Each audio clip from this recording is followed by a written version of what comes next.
Welcome back to the Ross Bolen podcast. I am your host, Ross Bolen, here with your co-host, Jared Borislow, a.k.a. J-Bone. What's really good, player? I have a new initiative. What's that? So when I was like in college and they'd be like, okay, interview prep. Here's what you need to do with your hands during an interview so you don't look stupid.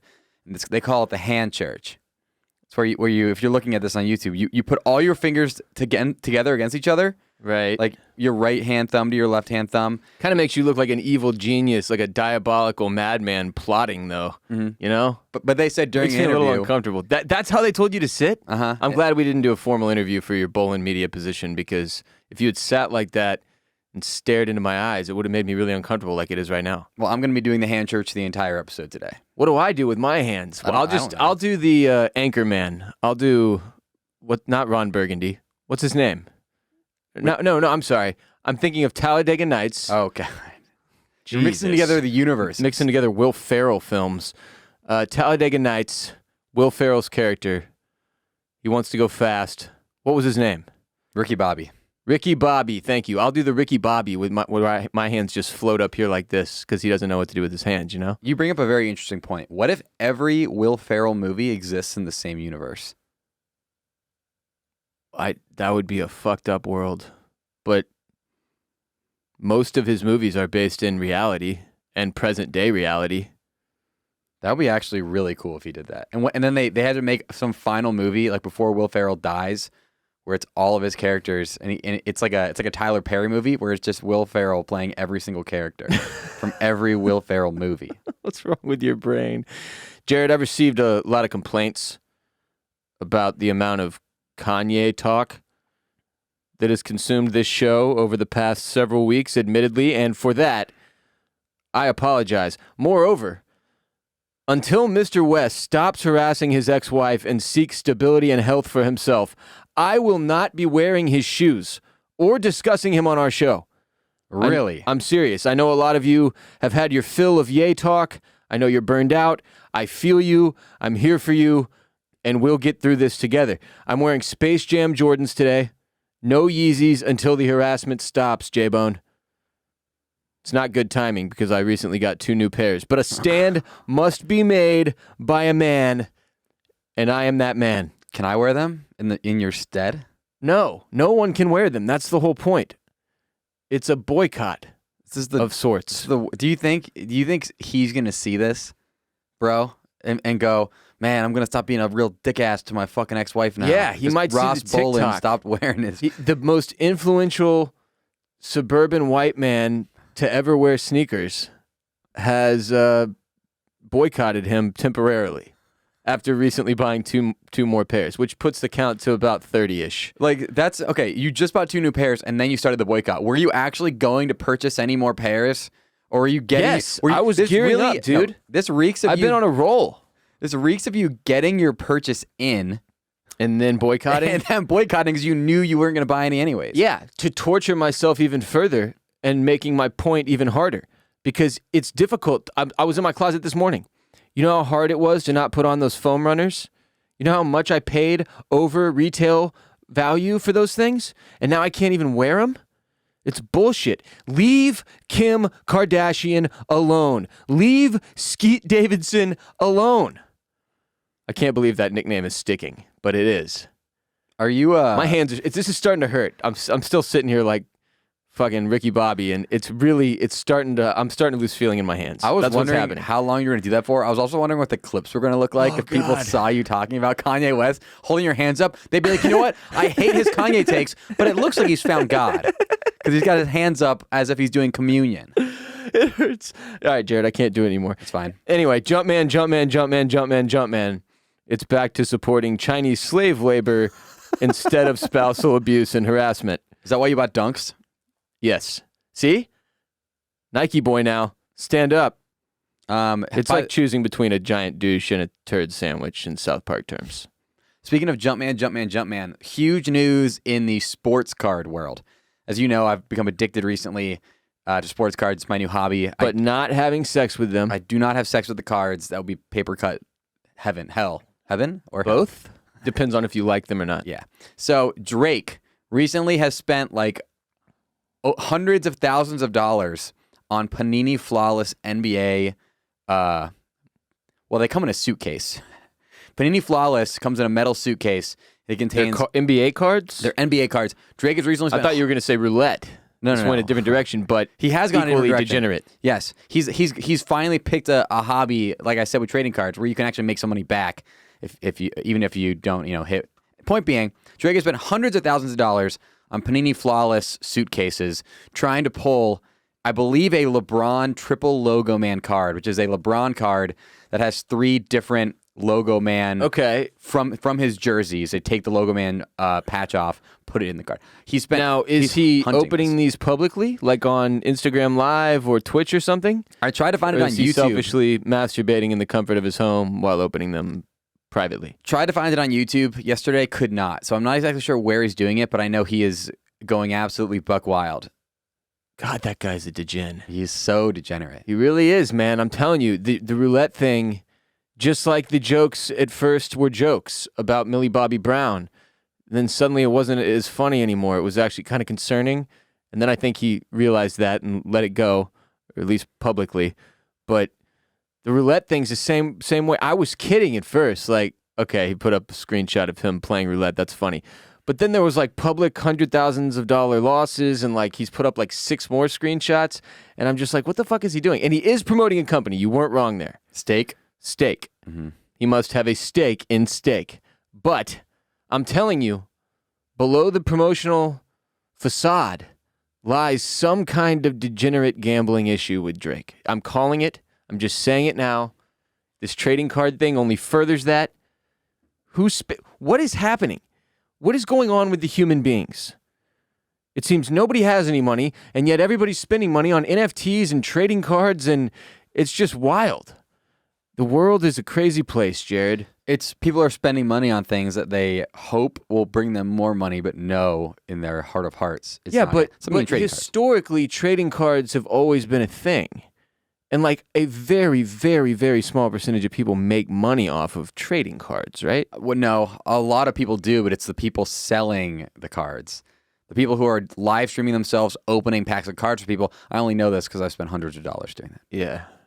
You haven't made money yet? No, I've only lost money. How much money do you think I've spent on trading cards, including on boxes that are unopened, so could have $1 million card in them in the last 4 months? How much would you guess? $650. Thank you. It is more. Well, $1,400. It's probably like $800. I was kind of close. Mm-hmm. I was in the ballpark. But I'm a good guesser. I'm a great guesser. I take a lot of pride in my guessing abilities. I will say, and I did recently buy a box of Formula One Chrome Hobby Light for $300. That is now worth $550. The box itself. Okay, see? But I will be opening it, so ruining all that money that I've made. I don't think I have anything I collect for value purposes. Like, Didn't you say don't you collect like the toenail clippings of all your exes? To make the evil on them, yes. Yes. I do. Voodoo. Yeah. I make the evil on everyone I've ever dated by keeping their toenail clippings. That's a thing. Yeah, Ross, he makes them into a necklace and then puts the necklace on me and I become the voodoo doll and then he spanks my tight little ass. And that's what the spanking is all about. For everybody who's always wondered, there's your explanation. It wasn't even that complicated. Shocked nobody guessed. Yeah, right? Over the ages. Anyway, today's episode of RBP is brought to you by Liquid IV. There's no better way to make the best of the rest of 2022 than by making sure you're feeling like your best self. One goal I have for myself this year is to stay consistent with my ROSFit training, and I'm doing that with the help of my favorite hydration product, Liquid IV. 1 stick of Liquid IV and 16 ounces of water hydrates faster and more efficiently than water alone. I had one just before we recorded today, the Pina Colada flavor. They have incredible flavors like watermelon, lemon, lime, strawberry, Pina Colada, and more. Jared and I house them routinely. I tied 2 on this past weekend. Oh, baby. And I drank Liquid IV after both romps. To keep yourself hydrated? Oh my gosh. It's a smart move, Jared, because 1 stick of Liquid IV and 16 ounces of water hydrates faster and more efficiently than water alone, contains 5 essential vitamins, B3, B5, B6, B12, and vitamin C. You sunk my battleship. That's right. 3 times the electrolytes of traditional sports drinks, made with premium ingredients, non-GMO, free from gluten, dairy, and soy. It's the science of cellular transport technology, Jared, that makes Liquid IV so special. It's designed to enhance rapid absorption of water and other key ingredients into the bloodstream. 1 stick of Liquid IV in 16 ounces of water hydrates faster and more efficiently than water alone because of that cellular transport technology. Liquid IV has also donated over 19 million servings globally. They're on a mission to change the world. You can grab Liquid IV in bulk nationwide at Costco, or you can get 25% off when you go to liquidiv.com and use code ROSS at checkout. That's 25% off anything you order using promo code ROSS, R-O-S-S, at checkout on liquidiv.com. Experience better hydration today. Liquidiv.com, promo code ROSS. And now, Ross Boland's Animal of the Week.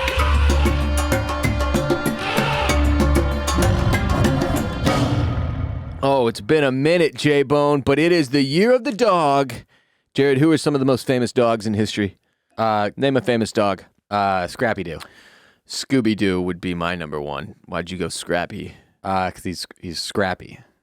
Okay. Any other famous dogs off the top of your small, feeble brain? Lassie. Lassie's a good famous dog. Airbud. Ugga from University of Georgia.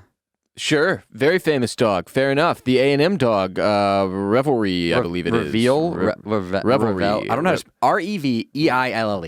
Reveille. Revile. Aggie dog. It's Revier. Mark Revier? No, it's Reveille. Yeah, I was right. No, it's R-E. How do you Reveille. And it's pronounced Reveille. Suck one, dude. I come from a family of Aggies. I know what I'm talking about. There's Anyway. no way the correct pronunciation of that word is Reveille. There's no way. Oh, well. Come at me, You're Aggies. going to have some A&M Your fans stupid rings. debate you there. Any other famous dogs? Come on. You're better than this. Okay, dog.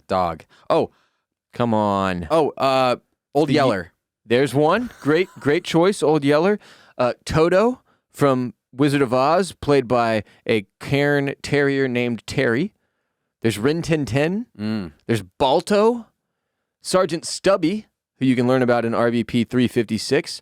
Clifford, the big red dog, who haunts my ever-waking nightmares. Well, the big red dog's, he's got something else that's big and red.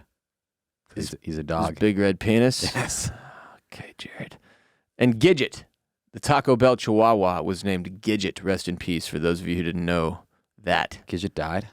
I believe so. Gidget's dead. Anyway, today's dog and animal of the week is Nemo A534.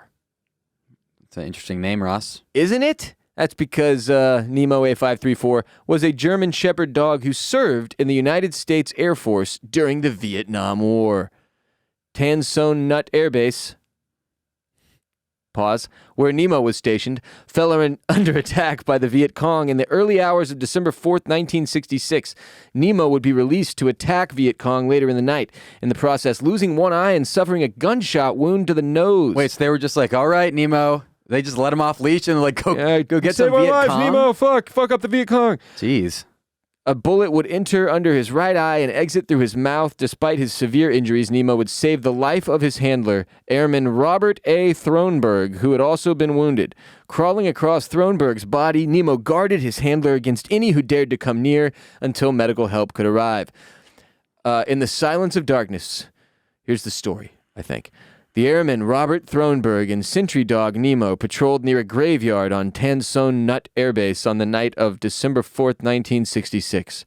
On security patrol, Nemo alerted Thronberg to a group of hidden VC.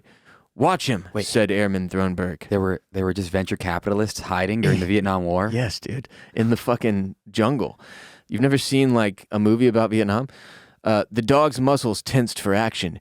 Get him, was the next command, and Nemo lunged savagely forward into the enemy's nest. Airman Thronberg followed close behind. In the first moments of the encounter, Airman Thronberg and Nemo killed 2 of the VC. Venture capitalists are fucking goners. But before additional security police could reach them, Airman Thronberg was wounded in the left side shoulder and then spun by the first bullet wound and was wounded again in the back left shoulder. Fuck, that's a bummer. This is twirl and then they drop right here. Oh, cartoonish. He got shot in the shoulder. Bah, bah, bah.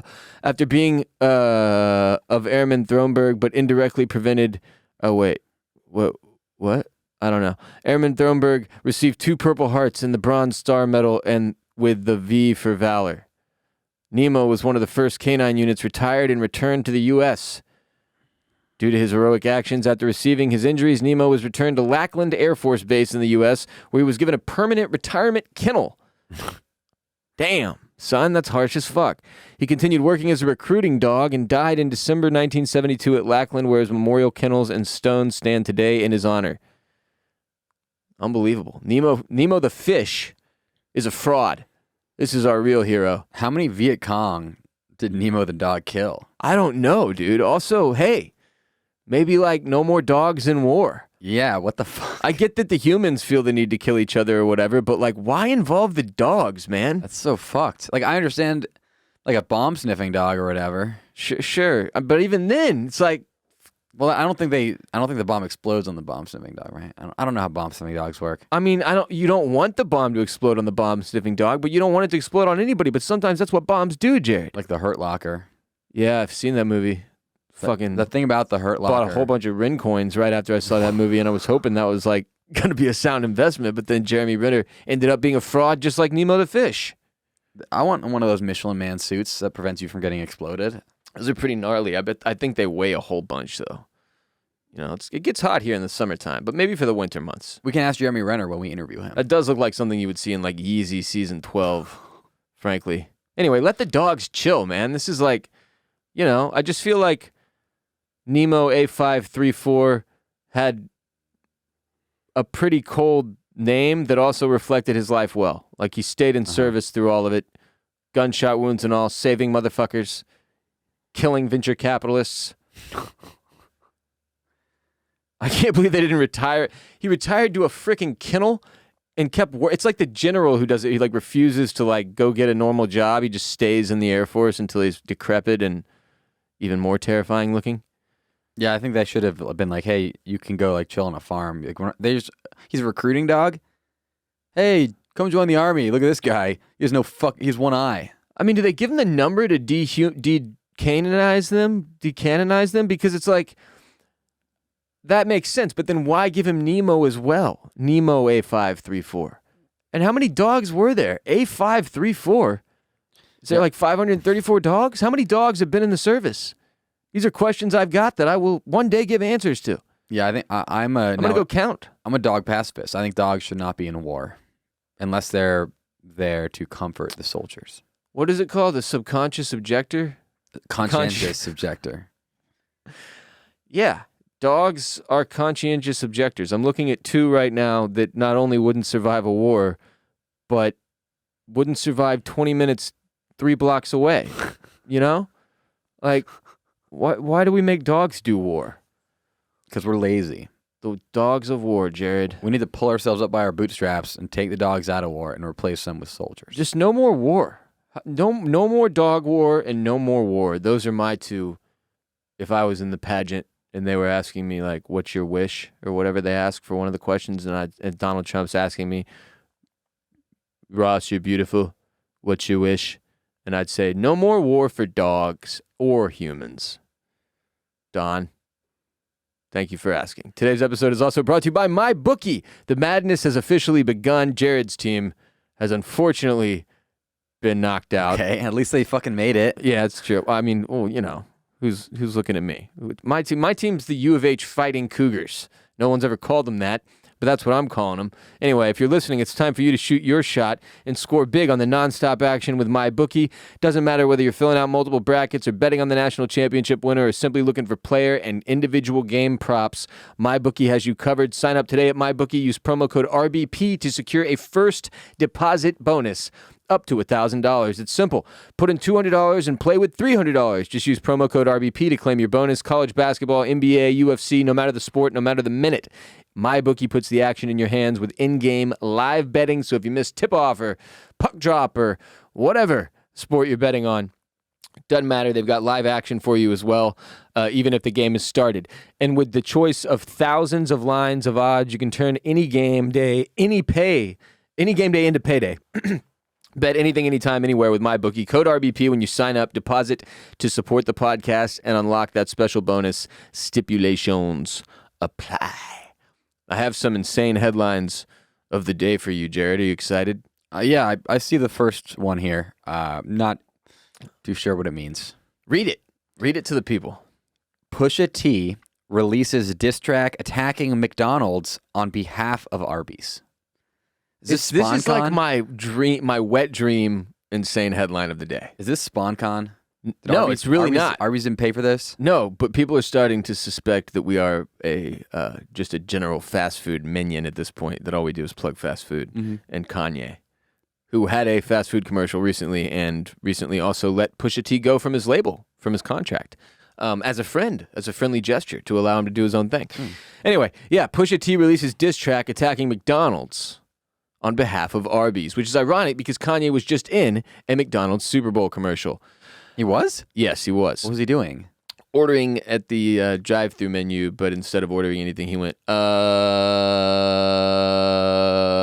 and he drove up in like a tank. You don't remember this? No. You haven't seen this? You haven't heard about this? No, I've not seen or heard about it. Yeah, from Rolling Stone, Pusha T's new diss track is an Arby's ad. Here's why he's laughing all the way to the bank. Nearly 20 years ago, the rapper wrote the McDonald's "I'm Lovin' It" jingle. What? Just wait. No. Just wait. Now he's striking back with a wacky new commercial for a fast food competitor. This is, again, Rolling Stone. When musicians say, "It's really a full circle moment for me," they're not usually talking about a fish sandwich diss track. But here we are, 2 decades after a then burgeoning Pusha T rapped his way into jingle immortality with McDonald's "I'm Lovin' It" campaign. And that's how the battle-tested Virginia rapper describes his latest project. On the new Arby's commercial, Spicy Fish Diss, premiering yesterday, Pusha T takes aim at McDonald's Filet-O-Fish sandwich to shill for a competitor. On the surface, it makes for one of hip-hop's silliest, most corporate quote-unquote beefs. Famous rapper gets paid a ton to promote one mass-marketed product by dissing another. In fact, the sometime Clips MC says this track and its backstory hold significant financial and personal lessons for him, serving as a cautionary tale on less frivolous topics such as song ownership and sync rights. But dessert is always the best course. So let's eat that way first. Thank you, Rolling Stone, for the colorful commentary. The wacky ad blends lines you might hear on a proper Pusha T record. "I could sell water to a whale. How could you ever think I'd fail?" With ruthless targeted attacks against Mickey D's. Filet-O-Fish is shit, and you should be disgusted. The ad overlays surreal images of a clown holding bags of money, a sailboat sinking into the ocean, and a close-up slow-motion shot of a bear eating a fish. The tone is firmly tongue-in-cheek, in line with the quasi-Shakespearean cool-hunting Twitter wars that many fast food companies have undertaken in recent years. Reading that made me want to throw up.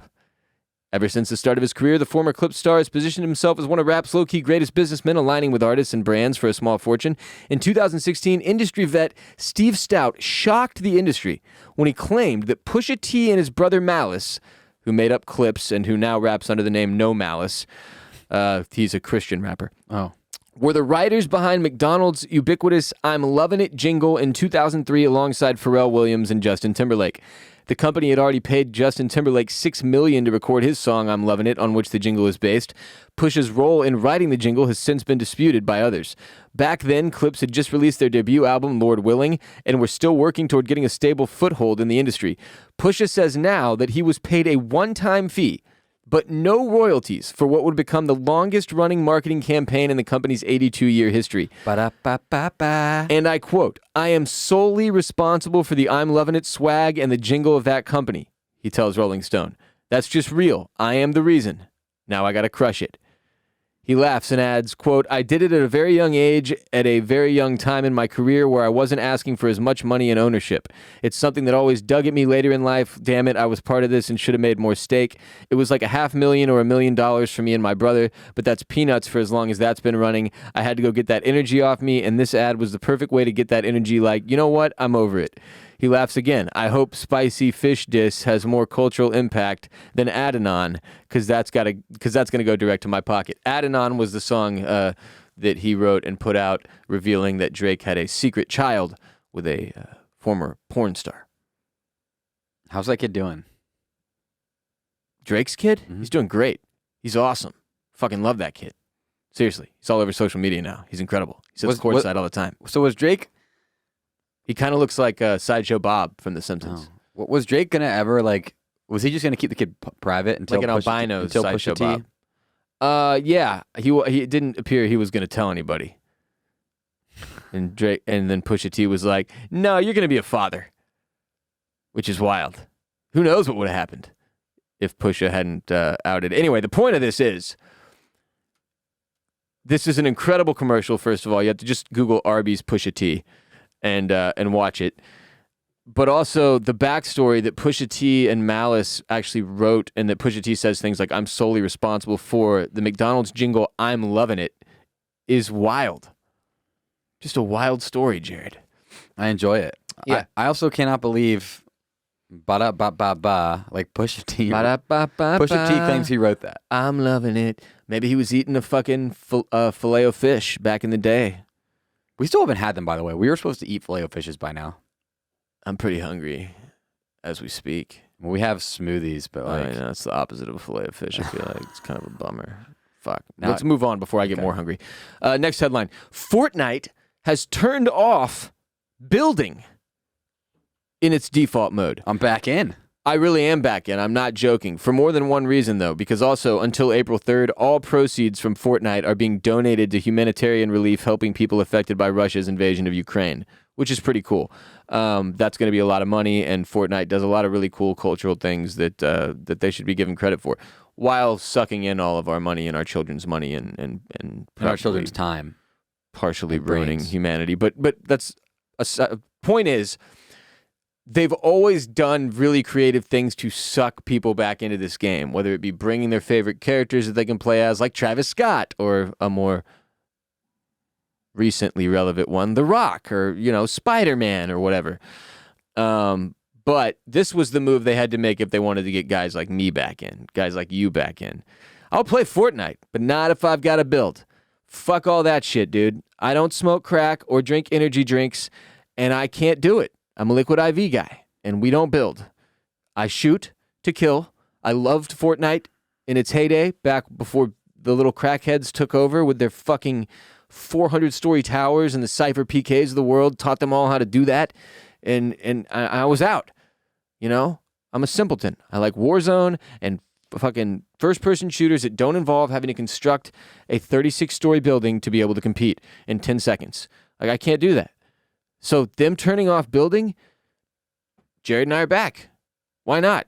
Save Ukraine and kill kids at the same time in the metaverse, where there is no crime, Jared, in the metaverse. And there is no war. There is simply winning and losing. Yeah, Fortnite, the reason I did stop playing 100% is because all these little 7-year-olds were like teabagging me after they killed me because I didn't know how to build, and I would just build like one wall. I'd be like, oh shit, I remember playing with you. We used to play all the time. We played with Carlos Correa. I mean, it was a blast. And we Carlos Jr. played with Carlos Correa. Rest in peace. He's now in Minnesota. Huge bummer. Go listen to me talk about that on Banging the Can, the most recent episode. But yeah, I have good memories on Fortnite. Can I give you one of my best ever video game memories was on Fortnite. You and I were setting up a test stream for our old video game podcast. Yeah. I'm like, hey, Ross, I'm going to play one game of Fortnite and just come here, sit next to me, and like talk with me on it. And that one game, I fucking got my only ever solo win. It was amazing. It was historic. And it was live. It was live for the world to see. Nobody was watching. I think like a dozen people did see it. But I do have the recording of it still, and it's absolutely legendary. They made some other changes. To rebalance around the absence of instantaneous wall construction, players get an overshield on top of their regular shield and health, which will recover even if it's dropped to 0. Movement upgrades let players parkour around more easily rather than having to construct their way across the island, so movement has changed up with boosted speed and the addition of mantling. Doors can now be opened without slowing down, either by sliding into them or using a new shoulder bash. And again, until April 3rd, all proceeds from Fortnite are being donated to humanitarian relief helping people affected by Russia's invasion of Ukraine. So I'm going to try it out. I'm going to hop on there later and see what's what. This was the only thing they could ever do to get me back in. And the second they bring building back, I'm back out. And I'm curious if it's just that they want to see how many people come back, and then if perhaps they will make a non-building mode to the game. Because again, Fortnite was fun as hell. The community aspect of it was fun too. It was easy to play with a bunch of people, like RBP listeners and shit. So we'll see what happens, but that's big news. It is big in news. The video gaming world, Jared. I have big news from social media that I need your take on. Okay. So there's this very big, and I don't understand where it came from, but there's a big argument going out on the internet, specifically TikTok right now, where people are asking the question, are there more doors or wheels in the world? I thought it was going to be doors or windows, and I was going to say windows, no doubt. Doors or wheels? I don't know why. I don't know who ever thought to compare the two. Maybe if you look at a car, cars got a lot of them have 4 doors and 4 wheels. Maybe that's where it started. But the thing is, what I see people saying is like, okay, a cabinet in a kitchen. Is that a door? It's a door into the cabinet, but does that count as a door? Does a torch be for a human? I think it does have to be for a human. There's too many it's lacking in specifics. I think that's why it's blown up so much. It's because people get to add in their own like reasoning that's parameters. Yeah, but that doesn't make it a universal argument because I'm already out. How the hell would we have any friggin' idea? Doors or wheels? Stupid fucking internet. The people are really going on about that though. The people are bored. Read a fucking book. Go Google the population of China one time. What's the last book you read? Love of God. I don't remember the title of it. It's like a marriage book though. It's not like a fun book. We live like across the street from a library. You could go. I've walked over there to vote. I'm a hero. Who'd you vote for? A whole bunch of people. None of them were cool. It was the midterms. It's not that fun. Oh, you know. Speaking of midterms, I frequently have a recurring nightmare, and I know a lot of people say this, but I'll be in high school or college, and I will have a test that I just found out. Like I didn't go to the fucking class the entire semester, and I will get there, and they'll be like, "Hey, there's a fucking test today." And it's going to make me fail the class. Why do I have that? I'm fucking 29. It's an anxiety dream. There's like a whole bunch of classic ones, like being naked in class and having to give a speech or something like that. You show up to, or like sleeping through a final, or like your braces coming off your teeth, or your teeth falling out. Teeth falling out one I've not experienced, and I don't want to experience that one. It's awful, bro. It's truly fucking, I've had it many times. It sucks. But yeah, there's all kinds of weird recurring dreams that are just a sign that you're going through like a stressful period or an anxious period or, whatever. Slowly slipping into insanity. It is what it is. Happy belated birthday to Kobo, 22nd birthday. If you would like more episodes of RBP in addition to the free ones that you get here on Apple Podcasts or Spotify or wherever you're listening, Jared and I drop an exclusive episode every Friday on patreon.com/Ross Bolen podcast with no ads in it, all new material, and we include things like hotline calls from 888-WR-BOLEN. If you're wondering where the hotline calls went, they're on patreon.com/Ross Bolen podcast, where you can support our show in exchange for more content for the small pledge of just $5 monthly to enter the RBP gang. Go to patreon.com/Ross Bolen podcast now. Follow us on social media at the Ross Bolen podcast on TikTok and Instagram. Also at Ross Bolen pod on Twitter. Follow Jared at Jared Borislow on Twitter and Instagram. Follow Formula Bone everywhere at Formula Bone. If you love F1, Jared's Formula One brand has blown up and the season has just begun. New episode of the Formula Bone F1 show wherever you listen to RBP, available now, Jared.